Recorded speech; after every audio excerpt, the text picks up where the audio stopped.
What is the freakiest, creepiest thing that's ever happened to you? Serious. In 1991 I went to a 7-11 by myself when we were at my grandmother's house. There was another kid there about my age. We looked similar, etc. I bought a Slurpee and walked back to my grandma's house, and that was that. The other kid was kidnapped and murdered. Pretty much right after leaving that 7-11. The only thing I can think of that kept it from being me was maybe I won some sort of cosmic coin toss. The police are pretty sure they know who did it but couldn't prove it. And to this day it still weirds me out. I'm 41 now and live in that neighborhood. I've told this story before, but it is still by far the creepiest thing to happen to me. When I was 16 I had just gotten my license as well as my first after school job. Since school ended about an hour before I had to be at work, I would sometimes park in the adjacent parking lot and take a nap. This was a shopping strip with a grocery store, restaurants, and a bank on a fairly busy Friday afternoon. As I'm sitting there drifting off, I see a black Denali pull up behind me, blocking my car in the spot. A gentleman jumps out in a business suit and asks if I can help him. He looks nice enough, and I'm assuming he is looking for directions. He starts to explain to me that his wife and he were supposed to be signing for a loan at the bank behind us today, so that they can purchase a boat. But she is stuck in a meeting and can't make it. He then asks if I wouldn't mind posing as her and singing the documents for her. I'm completely blown away, but super shy and feel the need to let him down easy. Stupid, I know. So I tell him I don't think they'll believe I am your wife. He then tells me it's fine.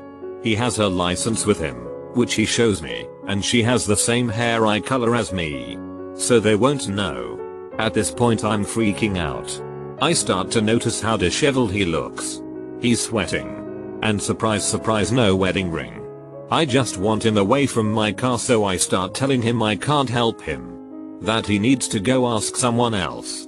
He says it's fine. It'll be quick. Just jump in my truck and I'll take you over there. Like I said, this bank was in the same shopping strip, there would be no need to drive to it.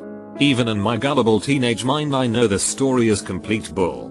I'm telling him no over and over, while scanning the parking lot for anyone who might be noticing. But of course no one has. He then starts getting irate, telling me that I'm perfect and the only one who can do it. How beautiful I am. Can he at least take me to dinner? And so on. I start trying to close my window and he reaches through, grabs my shoulder and starts trying the door handle, which was luckily locked.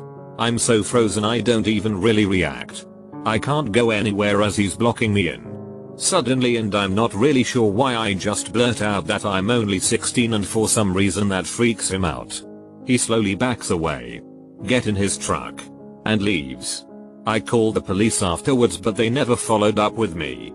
But I just know he had found that license and made up that story as a way to lure women into his truck. And it scared the hell out of me that he could have convinced someone before. Years later I spotted him on the offender registry for assault. One night I had a dream that a coworker killed me with an axe, and when I got to work the next day she was telling a fellow coworker that she had a dream that she killed me with a knife. Sort of an odd coincidence. She never did try to kill me, but it was a little bit creepy. When I was about 5 I was visiting my grandma in the city with my mum, dad and sister. We were walking towards the city center, so it was pretty crowded. I remember letting go of my dad's hand and then feeling him grab back hold of it a few moments later. I kept walking. I don't know how far. I hear my dad shouting from behind me and grabbing my other arm. I hear him say sorry and I look up and I realize I was holding hands with an old man that I didn't know. My dad assumed that I'd accidentally grabbed onto this man's hand thinking he was my dad. I remember him pulling me away all embarrassed and I was just thinking, but the man grabbed my hand. So basically, I think some guy tried to snatch me out of a crowded area. I still don't understand why my dad thought I grabbed onto his hand. My parents were normally quite paranoid about strangers. He must have been distracted when talking to my grandma. My cousin and I were probably targeted for a scam. But I still don't know how or why. We are 6 years apart, but went to the same high school at different times. Small school. Graduating class is about 60. Years later. We are on a road trip together several states away and decide to stop at a Huddle House for coffee.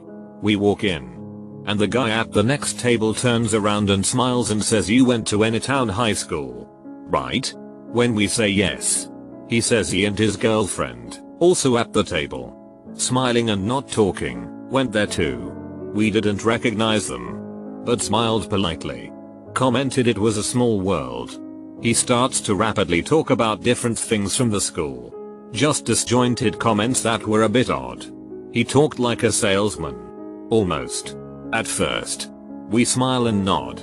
But he had weird facts wrong. So we ask what year he graduated. He claimed not to remember. So we asked follow-up questions and he gets cagey. Suddenly the girlfriend, "Oh yes, this isn't working," and they suddenly pay and leave. Food untouched. We since have determined they didn't go to our school. And have tried to figure out how he knew what he did. To no avail. I could hear a woman's voice singing almost inaudibly on my daughter's baby monitor. It happened a few nights in a row. I began thinking back over all the doors that opened on their own. And weird noises in the house. After a week I had almost convinced myself the house was haunted. Then one night I heard the woman's voice singing clearly for the first time. It was Taylor Swift singing Bad Blood. Turns out I just live in an old house and my cheap Chinese baby monitor can just hardly pick up the local pop station if it's a clear night. I had a roommate who was always a complete a-hole. Never was polite or kind to anyone. One night after I helped his drunk A to bed, he turned to me and said, "I really appreciate you and I know you don't like seeing me like this. You've been a good roommate and friend. Thank you." I found him dead the next morning due to an undiagnosed heart condition that alcohol had amplified. Not creepy or freaky in the normal sense. But I will never forget how serious and genuine he was in his last words spoken ever. It was the first time I had ever heard him compliment anyone. I was alone in my house with my stepdad. I went to the bathroom. When I sat down on the toilet, that's when I saw someone was trying to open the door. I pushed it and said occupied, but whatever was at the other side kept trying to open the door. I called my stepdad and I heard him from the kitchen saying, "You there?" At that point I was terrified. It suddenly stopped. I checked the whole house for anyone other than my stepdad. Didn't find anybody. I went to the other bathroom and then used it. Still don't know what the hell was at the other side of the door. I was probably 9 years old. In about 1995. At that time all the schools and parents were warning us of stranger danger. It seemed like a lot of kids were getting kidnapped because they were being tricked into helping the kidnappers find a lost pet. One day I was riding my bike alone on our street, a fairly populated street, lots of kids out playing and whatnot, and a green two-door car pulled up with a woman driving and a guy in the passenger seat. The guy calls out the window to me, "Hey kid. We lost our dog, can you help us find her?" I can still remember the feeling I felt. It was like sirens were going off. And I thought for a split second that this was it, I was going to be kidnapped. A rush of what felt like burning hot adrenaline shot through my body.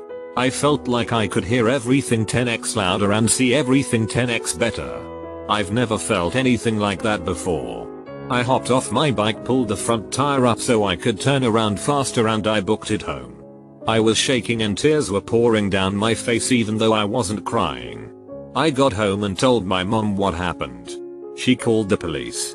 But I'm not sure if the people were ever caught. Crazy. I came downstairs to tell my grandmother that Daddy is sleeping with his eyes open. He is type 1 and had been drinking. He took insulin to counter the rise in blood sugar but wasn't paying attention and took too much. When the ambulance finally got there, we lived on the outskirts of a small town that didn't have a hospital. He was about 5 minutes away from death. If we had waited any longer, he would have died. Please take care of your diabetic pals. If something doesn't seem right, it probably isn't. Know what to do in the event of a high or low sugar problem. Mom died 5 months ago, and I moved across the state into her apartment to be closer to family. I swear I heard her call my name one night. It felt so natural. Hearing her voice in her own apartment. But she'd been dead over a month. I'm sure it was just a nearly asleep hallucination. But it was spooky. My grandpa died almost a year ago. My grandma says she hears him call her name in the mornings fairly often. Just the way he used to wake her in the mornings. She thinks it's grandpa visiting her. Had a dream that I was going to get into a car accident. Woke up and the feeling that I was going to get into an accident just kinda stayed with me. Later that morning, some idiot ran a red and T-boned the car I was in. One evening, for some reason, I thought about a person that I had gone to college with but had not seen in more than 30 years. So I decided to Google her name to see what she had done with her life. I found her obituary. It had been posted earlier that day. If I had Googled her one day earlier, I would never have known that she had died. I would sleepwalk as a child. Usually I'd wake up in the living room. Or I would freak myself out and wake up in the basement. On one occasion I had wandered outside. I was 7 or 8 and I woke up standing in the middle of my backyard on a super foggy morning right around sunrise. I quickly figured out which direction my house was and ran back to bed. I never told my parents about it because I figured they would be mad at me for going outside when I should have been asleep. I have a very vivid memory of waking up terrified in the middle of the night and running to my parents' room because I saw a ghost when I was a kid. He followed me and stared at me from the doorway as I crawled into their bed and hid under the covers. We looked at each other for a few minutes and then he left.